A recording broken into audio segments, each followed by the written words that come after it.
We're looking for that needle in a haystack. Mm. And the problem is we're spending more time on the haystack than ever before.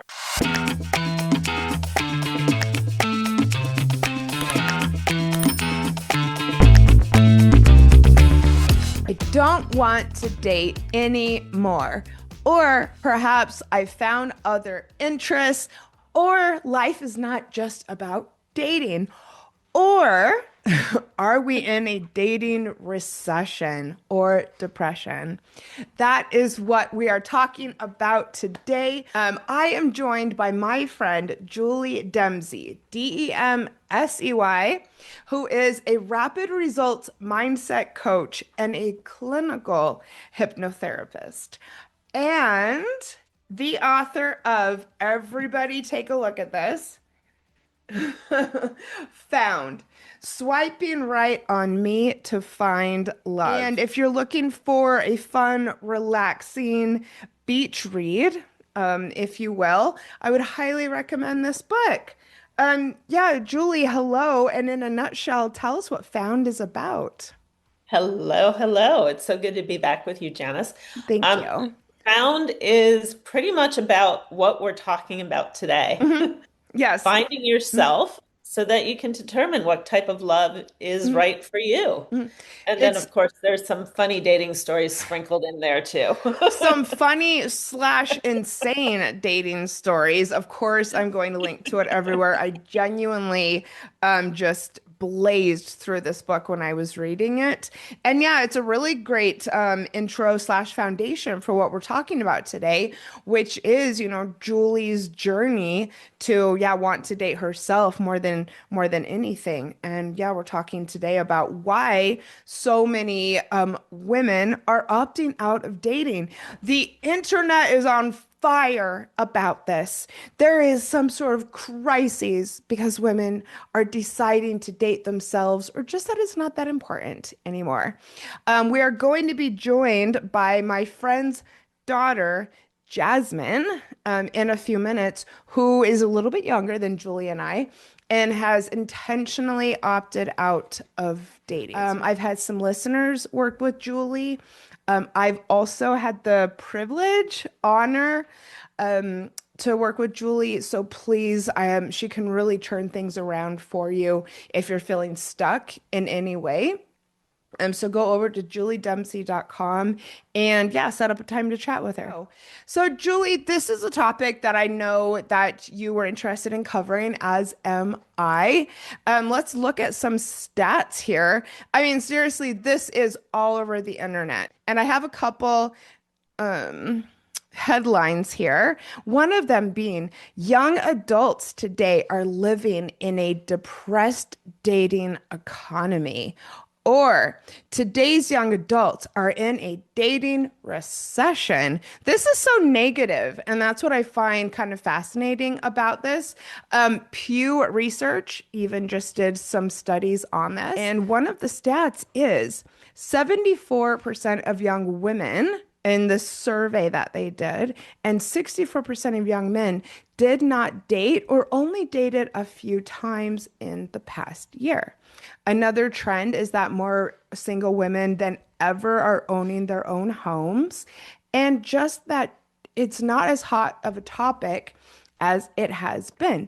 I know right after the pandemic, it's all anyone could talk about. And like hot girl summer was such a thing. Even like 3 years ago, people were still talking about hot girl summer, and we're not. So, what's your take on this, and why are you interested in this topic, my dear? Well, my take is it's not a recession or a Mhm. depression, it is a correction, Oh, right? Julie, coming in hot. Okay. Yeah, there's a mismatch. There's been a mismatch of expectations Okay. in terms of dating and relationships. And this is a correction Mhm. where women mostly are opting out and saying, until I am met where I am with what I'm looking for, I'm going to opt out. I'm going to select my own peace and well-being. And, I'm going to have my own personal glow up on my life. Mhm. And that doesn't necessarily mean I need to have a relationship. So, that was the data was all about relationships before. And now I think what we're doing is we're looking at data and interpreting it incorrectly. We should be really looking at, are people happier? Are they Mm-hmm. living well? And all of those different things, rather than saying, am I in a relationship being the absolute goal in life? I think maybe more so when we were growing up, the really big topic was that half of marriages end in divorce. And this was also some sort of contrived crisis. I mean, looking back, I now see it as 50% of people get the hell out of relationships that aren't working.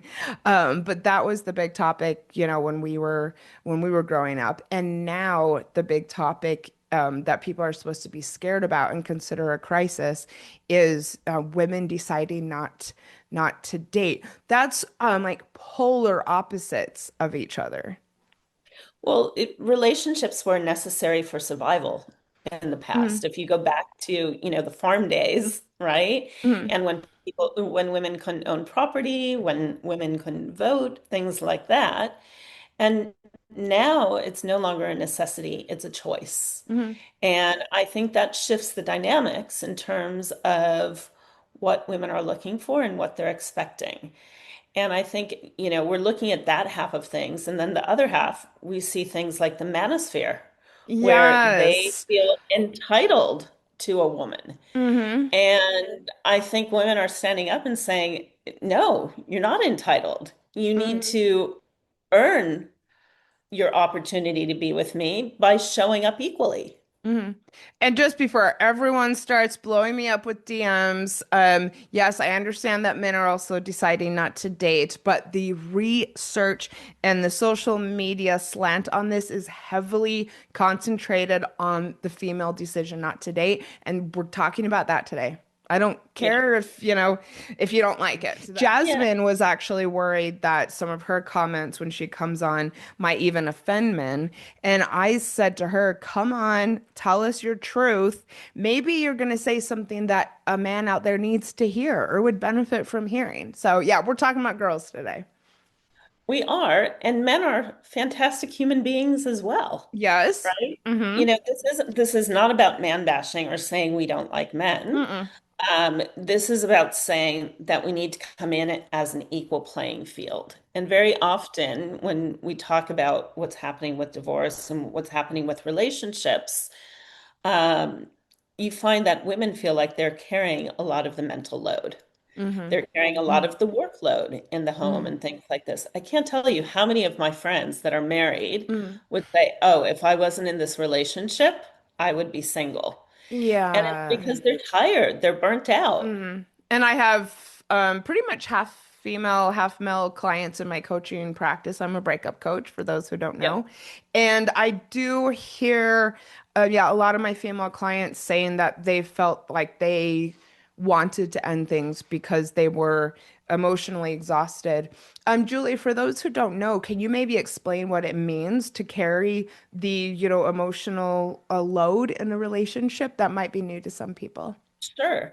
It's actually where you're holding your own emotions and you're holding the other person's emotions as Hmm. well. You're Hmm. helping them to regulate, you're helping them to really show up as a whole individual. And that's tiring when you've got to Hmm. regulate yourself and then you've got to regulate somebody else who might not be communicating these things with you, Hmm. or you're trying to pull all of this information out all the time. That's at the beginning, right? It could even be at the very early stages when you're swiping, you're asking all the questions. You're the one who's expected to plan, or anything having to do with the dating, you're taking the lead almost in terms of keeping that conversation going, keeping things moving. And as emotions come into it, you're holding all of that as well. That's a lot to do for two people. It is, but why is this becoming like more so a thing? One of the quotes from the Pew Research study was one of the primary drivers that affects a woman's decision not to date again is directly this. Women cite prioritizing personal goals, enjoying independence, and being tired of being a therapist with benefits as reasons for not seeking relationships.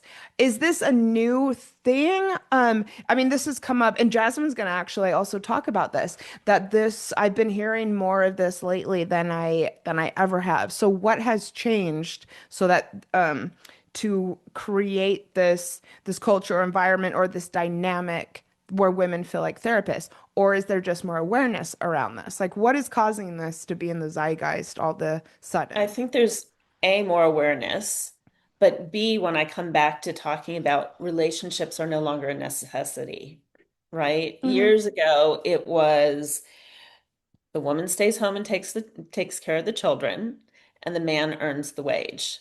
Well, Hmm. now women aren't earning equally, so they're looking for something different in a partner. They're looking for a Hmm. partner to show up and meet them where they're at emotionally and intellectually.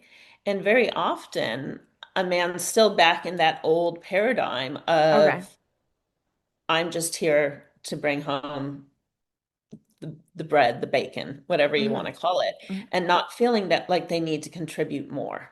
And women are saying, hey, things have shifted. And I'm ready to have a partner who's actually an equal partner on equal footing with me.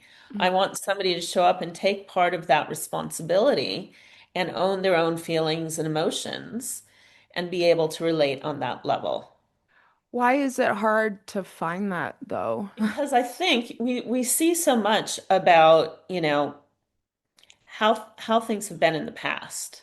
Men Hmm. pick women, right? We were raised, and I talk about that in the book, learning to be picked as opposed to really thinking about, Hmm. wait, what do I want? Okay. And I think Oh, women okay. are This asking is okay. themselves You're that making question sense. now, Hmm. right? Yeah.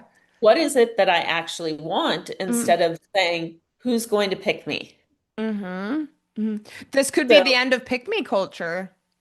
The exactly. abrupt end to pick me culture, which Well, is and interesting that the manosphere is getting involved because that is very much pick me. And clearly, someone you're dating who's being influenced by that culture is also not going to show up emotionally.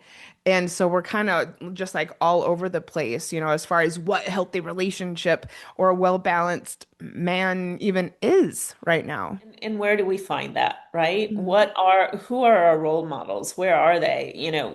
We've Mm. got so many dating shows out there that I think on the whole don't do a good job of showing what a good relationship is because that doesn't always make good TV. And, we need more therapized Mm. relationship shows out there. And we need to teach people about this. This is Mm. something I work with male and female clients Mhm. on. How do you show up fully Mhm. for yourself and then in connection with somebody else?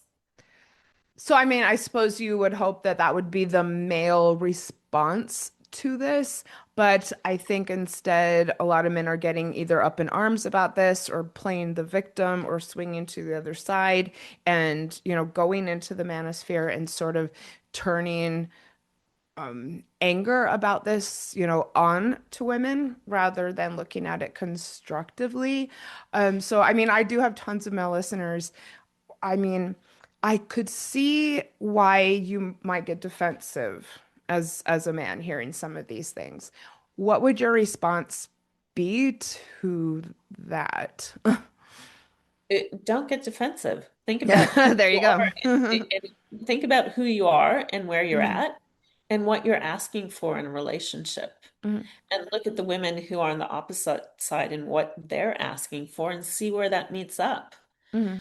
I've also met a lot of men in different ages that are doing their own work and are coming up and Yeah. saying, you know what, I need to show up differently. And that is such a beautiful thing to see in both men and women. Yeah, we want to focus a lot on the rise of the manosphere, but there is also a movement of men choosing to be intentional and propping each other up and encouraging each other to do better, to show up as their best, and kind of use this as an opportunity. So I definitely want to recognize that. But we're not saying that women are doing this or should do this because there's no good guys out there. That's certainly No. not what I think and not what we're saying.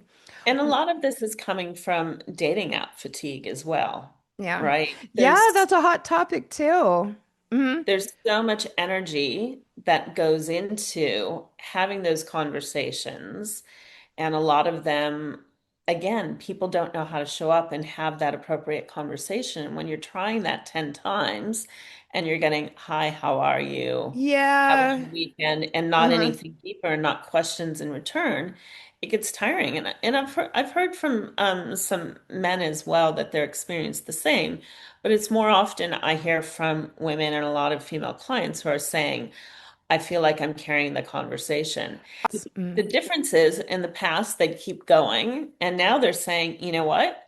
I don't have time for this. whatever. I don't have time for this. I've got so much that I can do to have a really strong, happy life. Mm. And it's not that they're saying I'm opting out forever. They're not saying I don't ever want a relationship. It's just saying I'm choosing to prioritize me and allow that right person to show up how and To when show they up, do, and if to they be do. ready if it happens, or if you meet someone out in the wild, as I like to say, rather than spending, yeah, so much emotional energy and time on these apps. Jasmine is in the waiting room, and I'm really looking forward to hearing the two of you talk. Like I said, she's more in the like the demographic that's currently being studied, a bit younger than we are. Also, she's my good friend Janice Selby's, yes, another Janice, her daughter, and I'm meeting her now for the first time. Janice Selby has the podcast Divorcing Religion. Go and check that out. But before we do, something I've been looking forward to asking you is for men who are out there, and there's a lot, this is affecting just general culture, really. So Yeah. for the many men who are out there saying that this is such a shame and that women have too high of expectations and that their checklist is too long and that's the problem, what would you say to that BS? Well, first of all, I don't like to think of it as a checklist. I think if somebody has a Same. really long checklist, like you need to have this color hair and be Mm-hmm. this height, I think it comes back to a values alignment. To me, that's all you really need to have. So I would say to the men and women out there, what are the values? What do you want your life to look like? Any How do you men want who's to relate complaining with about somebody? this, yeah, I would say, Yeah, well, what do you value? exactly. Hmm. Exactly. And start thinking about that and realizing, on both sides of the fence, what you're asking for, you need to be yourself. Hey, are you ready to chat with Jasmine? I'm excited. Yes. Yeah, me too. And please, wait. Welcome Jasmine to the show.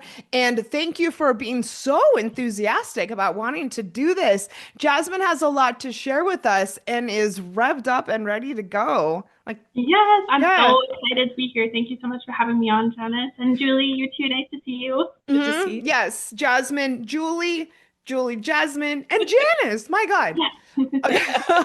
I guess I realized that it was three J's, but it didn't fully hit me until this moment. That's cool. J is a cool letter. It's not very All common. right.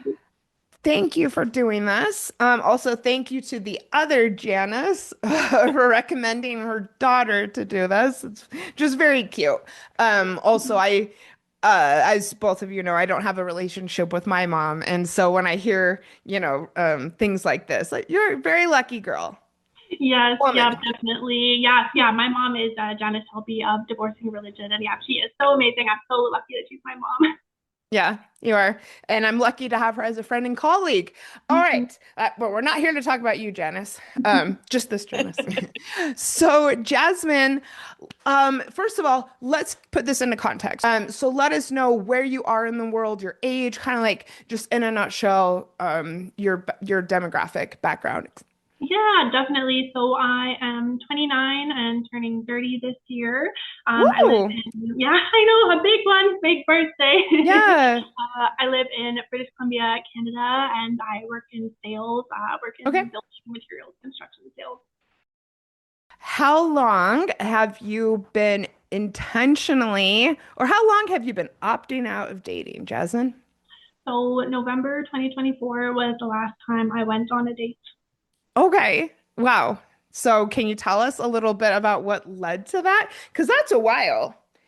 Yeah, And I mean, definitely. and also it sounds like it was a pretty intentional decision. I mean, you've got everything going for you in the world. It's not like you couldn't. I don't like to put it that way, but Yeah, totally. I mean, I definitely could find a boyfriend if I wanted one, but yeah, I don't oh. want one is the point. So yeah, I guess a little bit of background. So I've had a pattern of unhealthy relationships. So I had a 7-year relationship that was verbally and mentally abusive.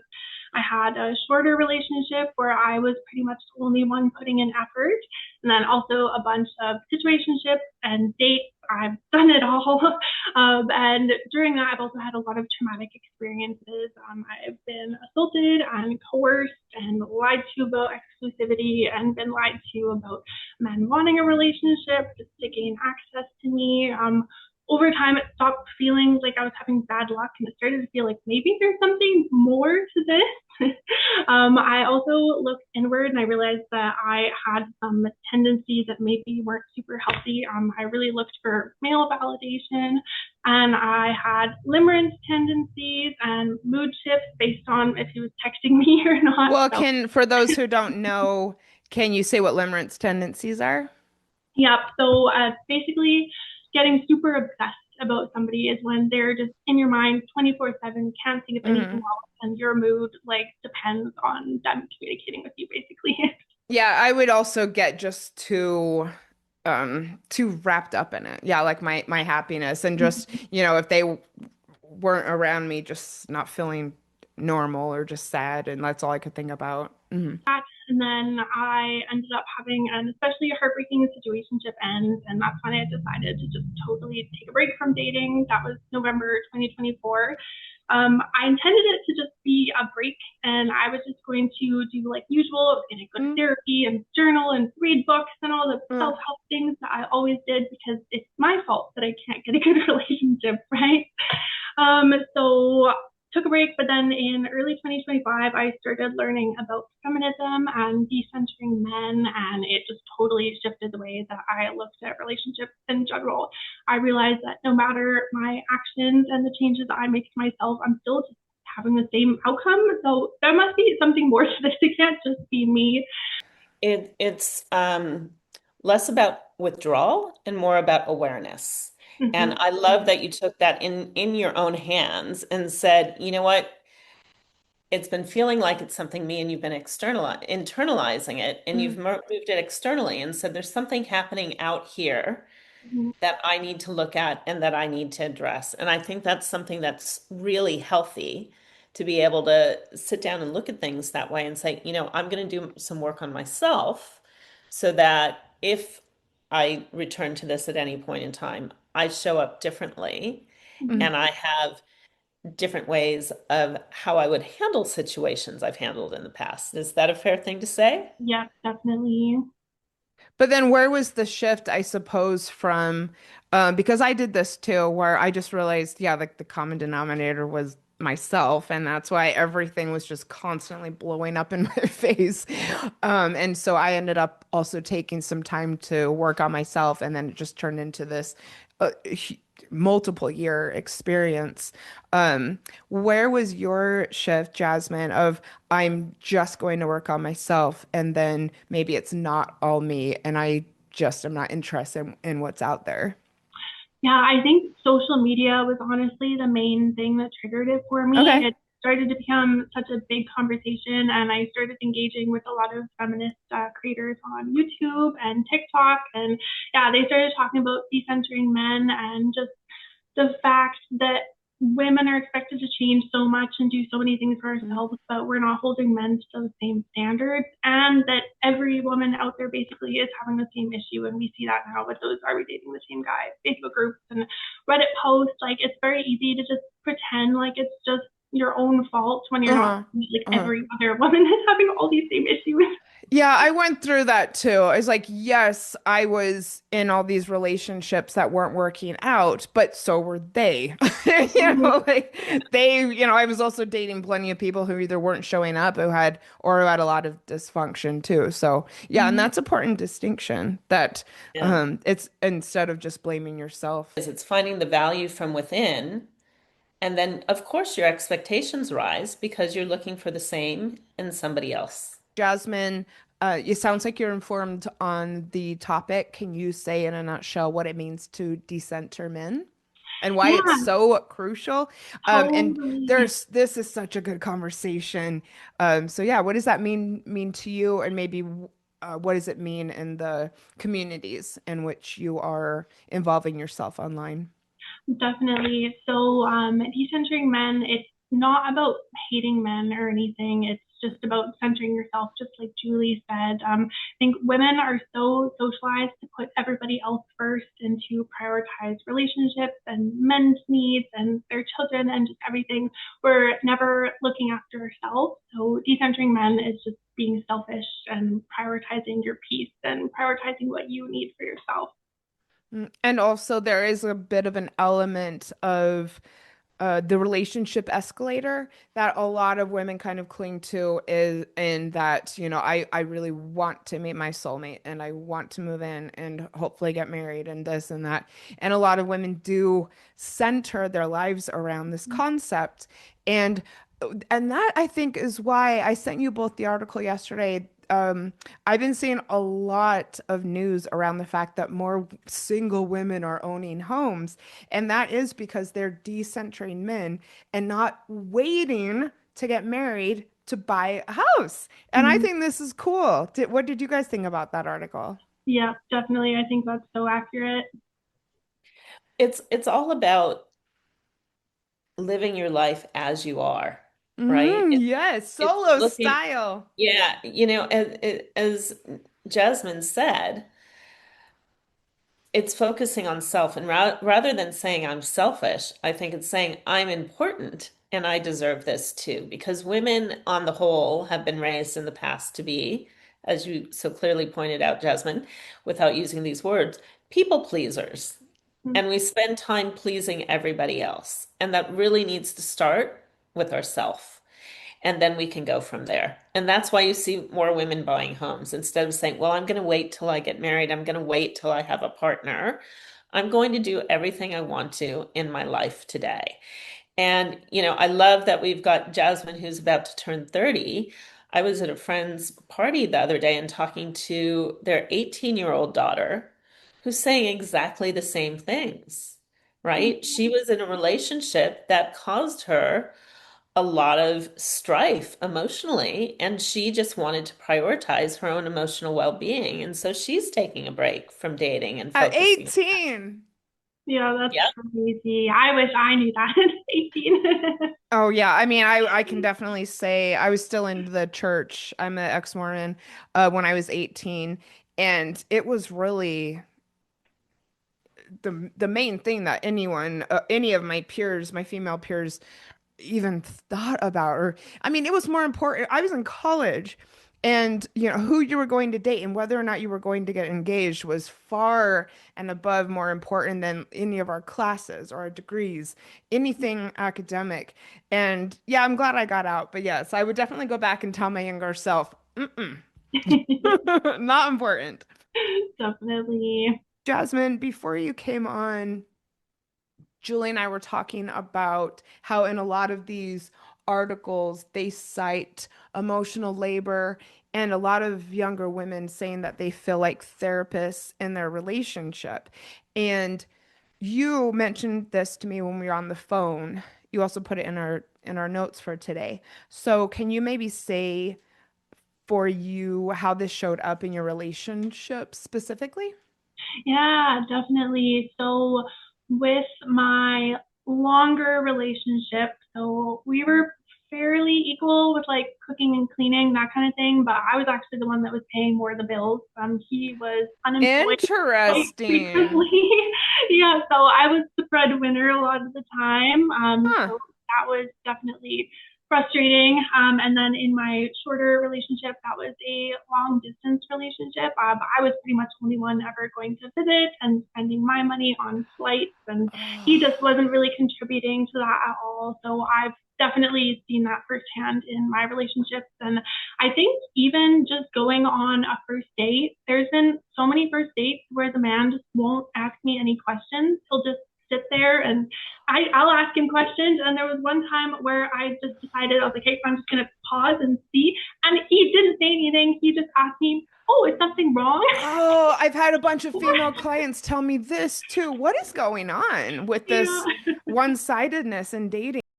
Something really common is that men are waiting for a woman to carry the whole conversation. They, you know, they might be nervous. They might want to not get emotionally involved because they don't want to get hurt, and they show up differently in that way. So women will typically lean forward and say, I want to lean into this so that we Uh, create that connection. Whereas men will often pull back and go, okay, I don't know how to do this. so I have noticed a trend when it comes to couples who want to nest and cohabitate, and especially in, long distance relationships. And I have to say, I also have done this multiple times. It's very interesting because I do find that from my experience, and especially in my coaching practice, like 9 times out of 10, it's the woman who moves to be with the dude. Or even not even moving, even if you're in kind of a long distance situation, I have noticed, which surprises me, that even when you go to visit each other, it will often, if not almost always, yeah, be the female who even travels to visit. And Mm-hmm. that I think actually goes back a little bit more to the pick me culture and women feeling like I need to kind of put in these investments if to keep the relationship going. Definitely. I think women are just socialized to sacrifice in general and Uh-huh. men aren't. So it makes sense that women would be the one to sacrifice their home and their city and go do whatever the Mm. man wants to do. But the tides are turning. I mean, it sounds like you got just completely over it. Yeah, yeah, I'm not interested in dating at all. And I don't know if I ever will be again, honestly. I have to say, and I know Julie can relate, the longer you're single and the happier that you make yourself, you stop thinking about it. Yeah, so true. It feels like a drug that I've weaned myself off of with male validation and attention and stuff. It's actually so crazy. Like I'm a completely different person now than what I was. Well, maybe can you speak to that a little bit more? Like, what has this done for you? Maybe particularly as it relates to your self-confidence. Yeah, I think it really has grown my self confidence because after having so many failed relationships and failed dates and just bad things happening to me, I really did internalize that. And I just thought it was all my fault. And that really gets down on your confidence and it makes it hard to show up and want to try again. So, yeah, I think removing myself from that and realizing that not just me, like there's so many other women out here that are going through the exact same thing. And like they could be the most amazing, perfect woman in the entire world and they're still having problems. So it definitely, yeah, helps my confidence knowing that a lot for sure. I think that's so important to come back to yourself Mm-hmm. and put yourself first and say, I'm important, my mental health and well-being is important, and so I'm going to do what I need to do to take care of that. Mm. Definitely. And yeah, also dating in general, I find is such an energy suck and a time suck. You invest so much into it and often there isn't very good return either. So it's just so nice to spend so much time to do whatever I want to do and traveling and exploring my hobbies and being active. It's honestly been so great. I think that a lot of that too, again, has to do with the dating apps and opening us up to so many more people. Mm-hmm. So if you look back to when I was in high school or when I was, in my 20s, there were only so many people available to me that I could potentially meet. So the number of dates that you would go on would be far less than you can go on today.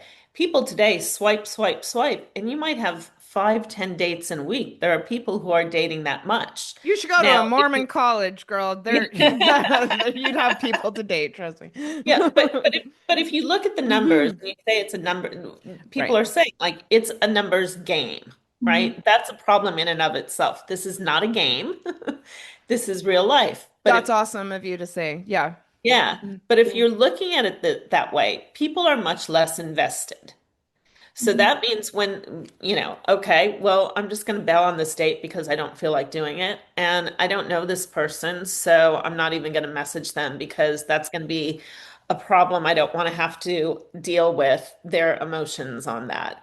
Or, show up on the first date and realize, well, I've got another one backed up and so I've got to get out of here. And so you're not actually intention or focused on the person or Ah. getting to know them Mm-hmm. because you think there's 100 more out there just like this one. And Mm-hmm. I think that happens more in the male mindset than it does in the female mindset. I think the females oftentimes, and this is again a gross generalization, Mm-hmm.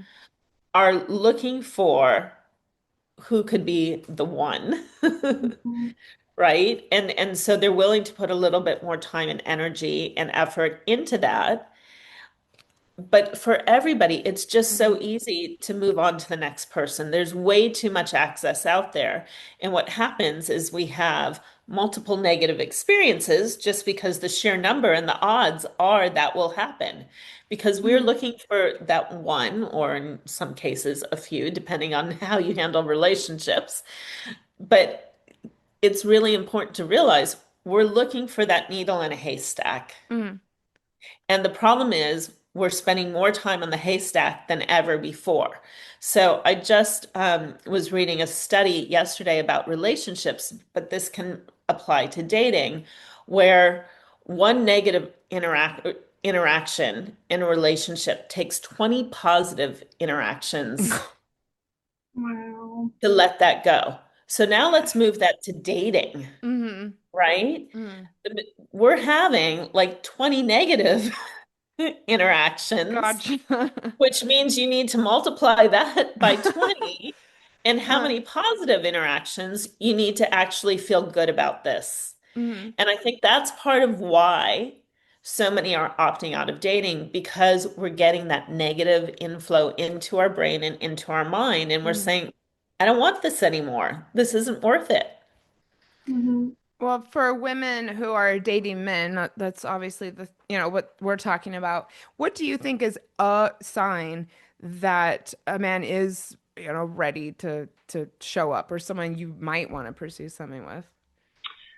I think for me at this point, it would have to be a man who is unpacking the patriarchy and respectful and kind and emotionally intelligent. Mm-hmm. I think another good sign is usually if they have friends that are also in relationships or that are married or have kids. I feel like for men, so much of it is timing rather than the person that's in front of them. From what I've seen, like women are like just as Julie said, looking specifically for that one person where it makes sense, and then they're gonna settle down with that person. But I think with men, a lot of the time, it's that time in their life when they're feeling ready to settle down. Then it's Mm-hmm. to be whoever's in front of them that is fine, then they'll usually settle for that.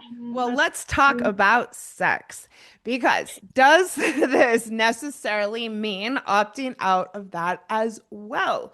Um, I know Jasmine was kind of curious to talk about hookup culture. I would love to hear about that, and maybe if that's something that either of you feel like you've partooken before.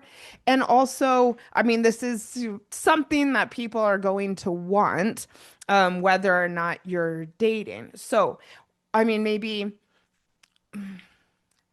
Jasmine, what did you want to say about hookup culture? Maybe your experience and how it benefits men. And then I would maybe like to open up to the floor just, is casual dating where there is the opportunity or the existence of sex, something that you can still do even if you're not looking for exclusivity? Definitely. So for me, decentering men has also been decentering sex. So I'm just not participating in that at all.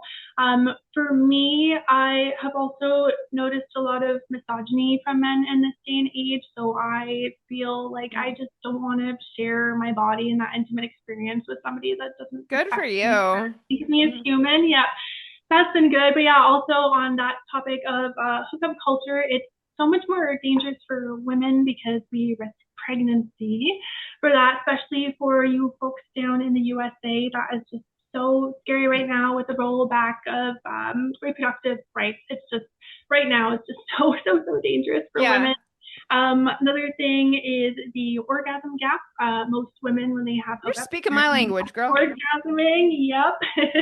And my personal experience with that is that men don't even try. Like, there's that joke that oh, men can't find the clit. Like, they generally they'll use you as a sex doll. So like Okay. if you can Tell find a us clit what you and really hookup is, think. or yeah, it hasn't been great. I think men also gain social capital from hookups. It's a good thing. They're more respected by men. But then if women are hooking up, some people will look down on them, which they shouldn't. But that's how society is, unfortunately. Another thing is the danger, especially for pregnant women. Their biggest risk of death is being murdered by their partners. So there's just Mhm. yeah, lots of Yeah, danger more there. women in the United States die that way than Yeah. by any other form, which kind of bums me out that we're so focused on talking about certain other things right now in the States and, not really giving any attention, yeah, to that. Thank you for sharing all of that. I mean, all three of us have taken huge breaks from dating.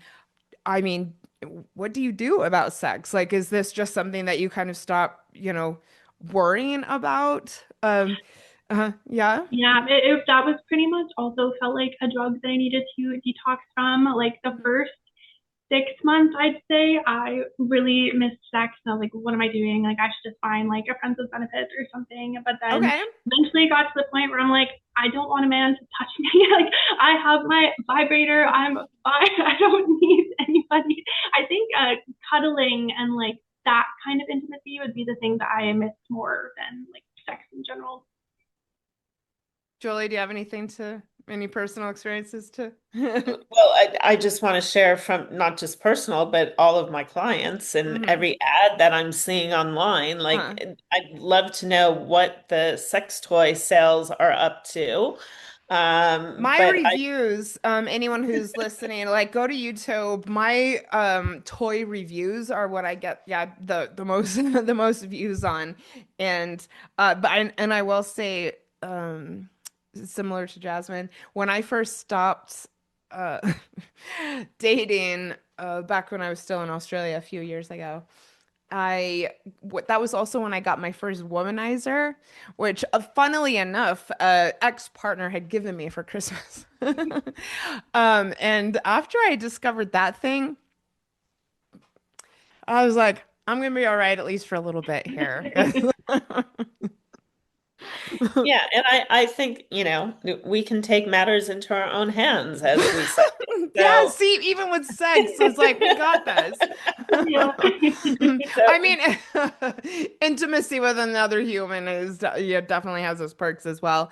But I do think having a self-care or a self-pleasure practice can add to it. And yes, go get yourself some toys. Um, and I also went through this phase also for over a year after I stopped dating, where I too felt, and maybe the two of you have experienced this, like just thoroughly grossed out by dudes. And well, like what Jasmine just said about like not wanting anyone to touch her, I went through that for sure. but there's a chemistry change in the brain, right? So Totally, yes, go with that. So, once those endorphins and everything else wear off from having those sexual Oh, encounters, your brain yes. starts craving it less and less. hmm And so you'll see the same in relationships that are falling apart, where there's less sex and there becomes less and less and less because the brain is working in that way. So hmm very often a therapist for a couple who's in trouble will say, you've got to start building this back up and it needs to be intentional to create that same chemistry in the brain.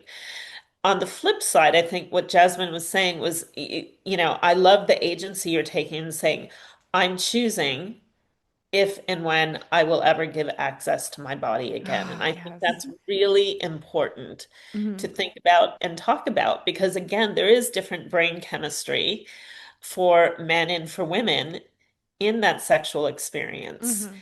And women start to feel connection and Hmm. nurturing, and men don't get that same attachment. So I think it's Yeah. really important for a female, if she's wanting to engage in that way, to feel emotionally connected, in the right way, and confident and solid in that relationship so that you don't get into that sexual entanglement and get confused about what does this mean or start thinking it means a relationship when really it was just a bodily function. I've had a lot of female friends say that when they had an orgasm with the guy, all of the sudden they became, really attached like too quickly. I certainly never experienced that, but another thing that I went through when I stopped dating, and maybe I don't know if either of you can relate to this, but um, I really compromised myself from a very young age, just feeling confused, being abused like at the first time when I was 5 years old by a kid in my neighborhood, and just feeling like I put myself in a lot of really coercive situations, did a lot of things that I did not want to do, either out of fear or discomfort, or maybe in the back of my head wanting the relationship. And so when I started taking the break from dating, I was kind of overwhelmed with all of these memories.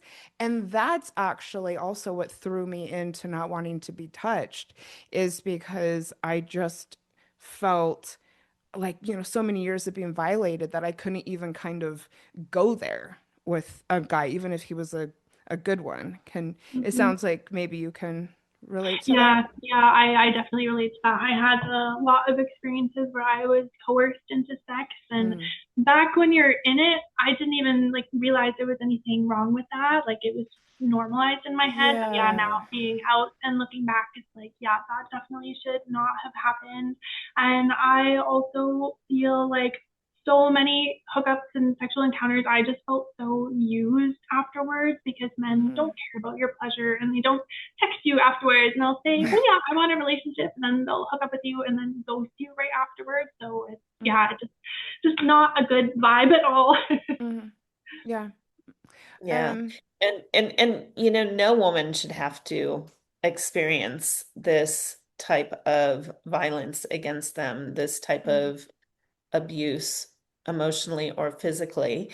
And, when you were talking about things not being safe for women, Jasmine, that's something that I would add to it, all of this, right?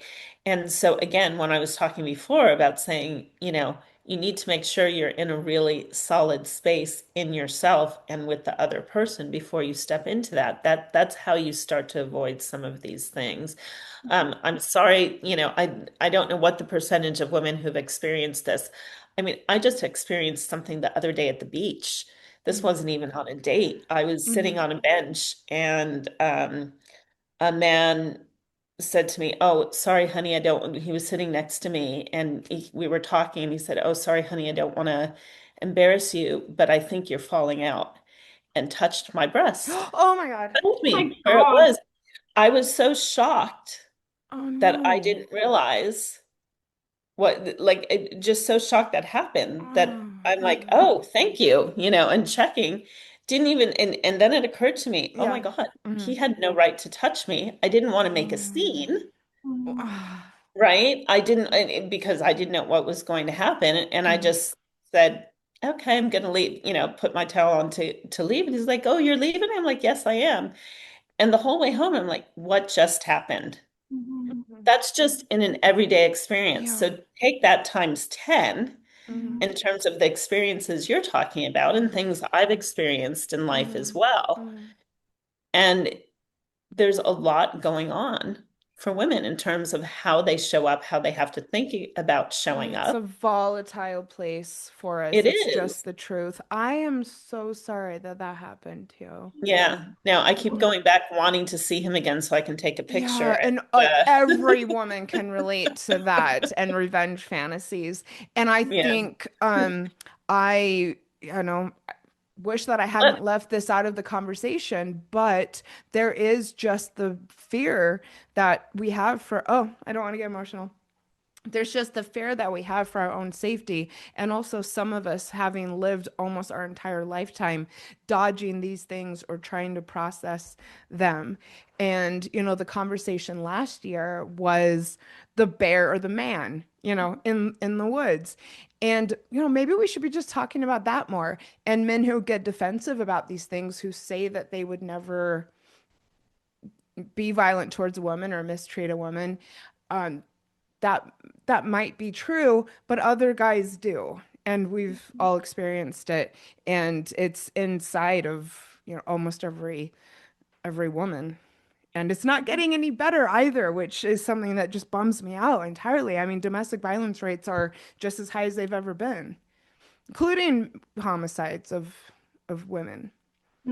Yeah, All no, right. so true. I think being in a relationship and a marriage is like the most dangerous thing a woman can do. Yeah. Well, I don't want to end on that note. I want to end on an uplifting note, but I just think, yeah, that's really important, um, to mention is that a lot of us are, kind of have our guard up just because of, you know, being abused by y'all. Well, and So, and I think it's important to just note quickly on that it's not your fault, right? It's mhm, it's not your fault as a woman. It's not my fault. We don't need to dress any differently. We don't need to show up any differently. mhm, We need men to understand what are appropriate boundaries and how to treat a woman appropriately, whether that's in the type of situation that is mhm, untoward, or what Jasmine was talking about before, when you're actually in relation and caring about your partner Mhm. and how their needs are being met. thank you. I would like to end the episode by each of us going through or each of us taking a turn and saying what we most love about being single. Julie, I'll start with you. Oh gosh. I get there's so many great things. I get to live my life on my terms, how I want to, and do what I want to do every single day. Is there And anything that you find that you do more of when you're single? I have more time for other things because I'm not worrying about protecting my emotional well-being because it's just there. Thank you so much. I will say for me, I like to travel by myself and to make my own travel plans. I find that very pleasurable. And when I'm single, I find that I do a lot of creative things on the weekend.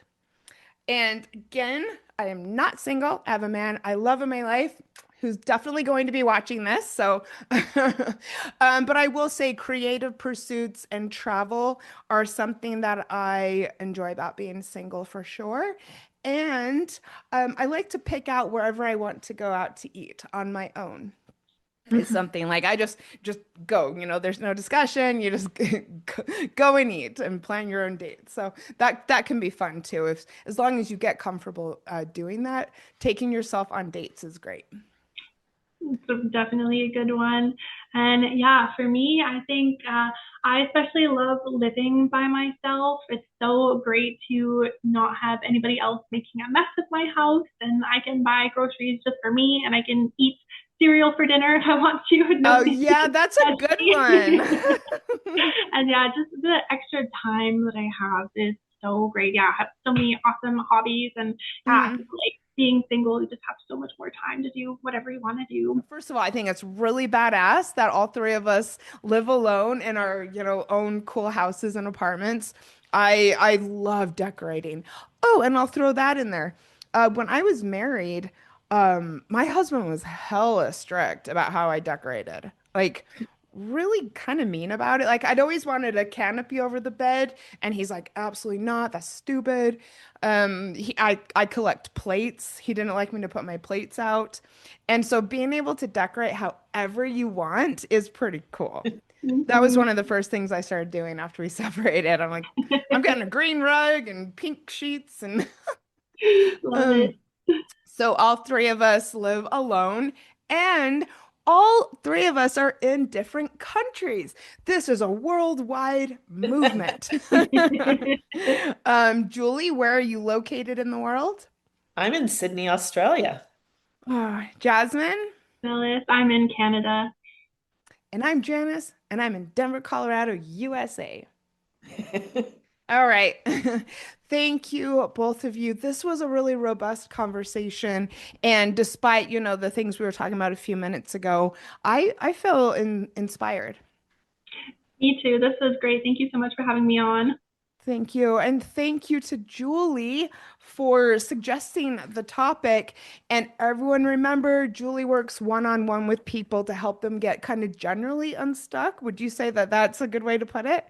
Yeah, break Mhm. through blocks, limiting beliefs, Mhm. and live your best life. Yeah, it did a lot for me when I worked with her a few years ago. So, juliedempsey.com. And if you are going through a breakup or wanting to become more securely attached, hit me up at janiceformicella.com. Or if you would just like to say thank you for this episode, buy me a glass of wine on Patreon. It would mean the world to me. Thank you for being such badass women in the world. I think that the trend is going to take on a life of its own. And, this time next year, we won't be talking about it as a recession. We're going to be talking about it as an emergence of women, doing it for themselves and creating more beauty than we've ever seen in history, is kind of what I'm thinking this is going to turn into. Mhm. Love that. And I love you, Julie. Jasmine, it's been great. Mwah. It's been great getting to know you. Yes, thank you to everyone who watched this on YouTube. Thank you to everyone who listened to it elsewhere. And I will see you soon. Bye.